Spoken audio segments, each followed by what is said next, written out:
శరీరానికి అందాన్ని పెంచుకోవడానికి బ్యూటీ ఇండస్ట్రీలో అనేక చికిత్సలు అందుబాటులో ఉన్నాయి. వీటిలో పెడిక్యూర్ కూడా ఒకటి. ముఖ్యంగా మహిళలు తమ పాదాలు, కాళ్లను అందంగా ఉంచుకోవడానికి పెడిక్యూర్లు చేయించుకుంటారు.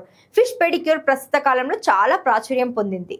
ఇవి పబ్లిక్ ప్లేసుల్లోనూ, స్పా లేదా సెలూన్లోనూ అందుబాటులో ఉంటున్నాయి. ఫిష్ పెడిక్యూర్ చికిత్సలో పాదాలపై ఉన్న డెడ్ స్కిన్ ని చేపలు తింటాయి. దీనివల్ల పాదాలు మృదువుగా అవుతాయి. దీంతో పాదాల అందం పెరుగుతుంది. అలానే పాదాలపై ఉన్న మురికి కూడా తొలగిపోతుంది. ఈ చికిత్స సరైనది కాదని ఇప్పటికే చాలా దేశాల్లో నిషేధించారు.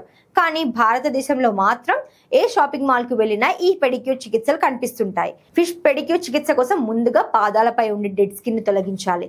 దీనికోసం స్క్రబ్స్, బ్లీచ్ల వంటి వాటితో శుభ్రం చేస్తారు. ఆ తర్వాత వేడి నీటితో శుభ్రంగా కడుక్కోవాలి. అనంతరం పాదాలను చిన్న చేపలు ఉన్న బేసిన్ లో ఉంచాలి. ఆ బేసిన్ లో ఉండే చేపలు పాదాలు, అరికాళ్ళు, కాలివేళ్లపై ఉండే డెడ్ స్కిన్ సెల్స్ ను తినేస్తాయి. ఈ ప్రక్రియ కోసం 15 నిమిషాల పాటు కాళ్ళు, చేపలున్న బేసిన్ లో ఉంచాలి. ప్రస్తుత కాలంలో పాదాల చికిత్స కోసం అమ్మాయిలు ఫిష్ పెడిక్యూర్ పై ఎక్కువగా ఆధారపడుతున్నారు. పాదాలకు చేసే చికిత్స ఖరీదు కాస్త తక్కువగా ఉండడంతో ఫిష్ పెడిక్యూర్ కు క్రేజ్ విపరీతంగా పెరిగింది.